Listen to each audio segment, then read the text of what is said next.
Hi, welcome to another episode of Hot Takes.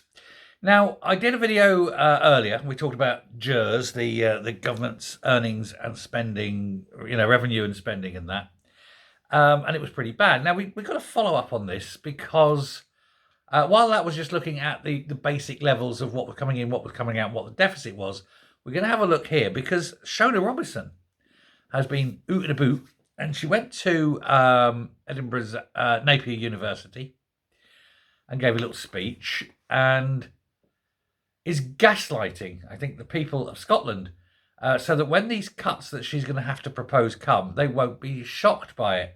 But let me tell you, you are going to be shocked because although she's saying there's going to be cuts, she's not being honest because the level of cuts that are coming are at levels no one has ever seen, I think, before because it's shockingly bad. It's not just bad, it's gone way beyond that.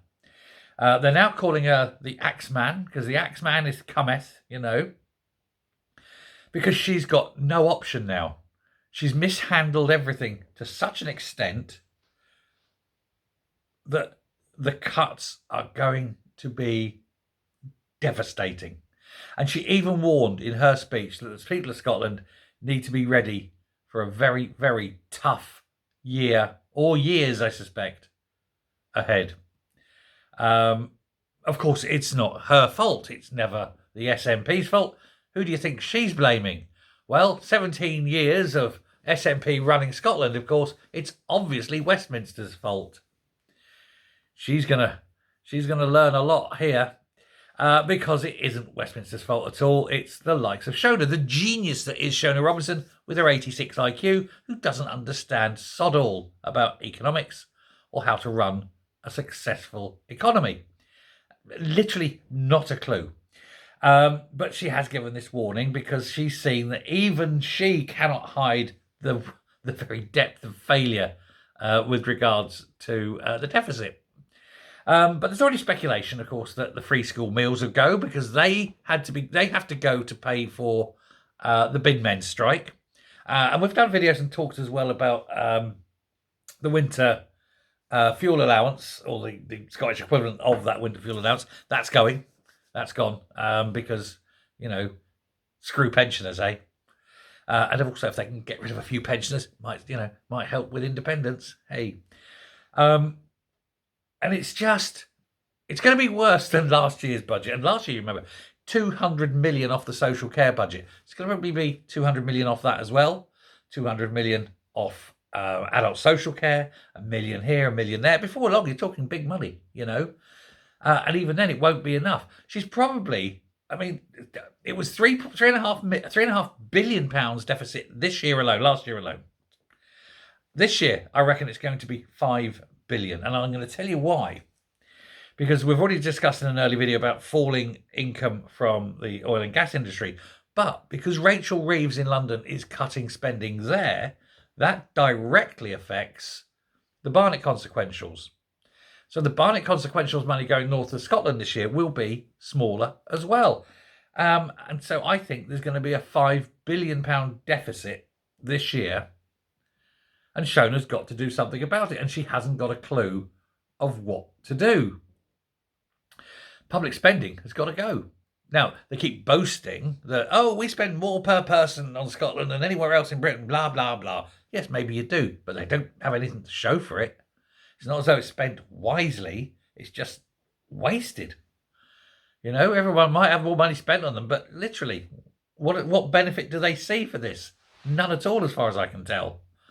But this is the inconvenient truth she's got to try and sell the Scottish people. Yes, we're spending lots of money on you, but you don't get to see it because it's all wasted. It's all rubbish spending. We don't know what to spend it on, so we just waste it randomly rather than targeting it. So what else is likely to go? There's one option open to her, and she's actually said that she's going to have to commit to doing this. This was in part of her speech. And she's saying she's going to have compulsory redundancies of public sector workers. Think about that for a second. She is going to tell the public sector, jobs have got to go. We've got no option, jobs have got to go. And what will happen? Well, the things like the GMB and Unison and whatever, all the different unions will go, no, no, no, no, no, no, no, no, no, no, no. If you try that, we'll go on strike. Now, Swinney, of course, he hasn't got a ball. He hasn't got a spine. He hates confrontation, which is why as soon as anyone goes, oh, we want a pay rise, he just gives in and hands it to them. And so they won't. They may threaten to get rid of public sector workers, but they won't. They'll cave and they'll have to come up with new and creative and terrible ideas for new taxation. And then what happens? Well, already you're seeing those better paid people leaving Scotland because of the tax. This will hasten it. It will get rid of more and more. So you have to come up with even more taxes, and even more will go. And eventually, all you'll be left with is people who you cannot tax because they're not working or they're not productive or whatever. They're all on the dole or they're all on benefits or whatever. You can't tax them. And then Scotland becomes this failed state with Shona Robison sitting there going, but we've got no money, but that's not right. I keep putting taxes up. We should have lots of money.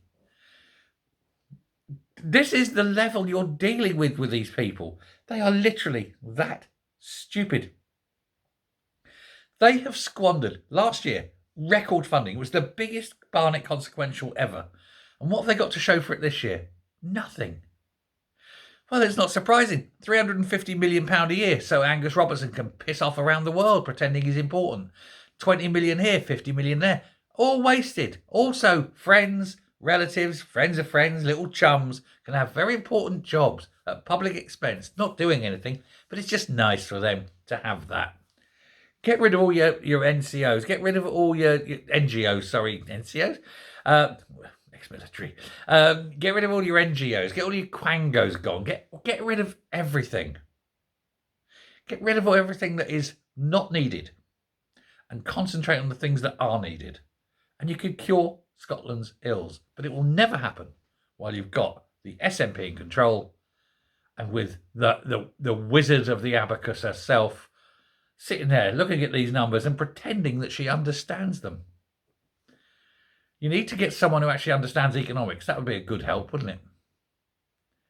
Till then, Scotland is well and truly up a gum tree without a paddle. And it isn't going to be cured in a year or a couple of years or even a generation. I think it's multi-generationally screwed. And there's only one way to point the finger. That's the SNP at Holyrood. Thank you very much. Let me know what you think, and I will speak later. Bye.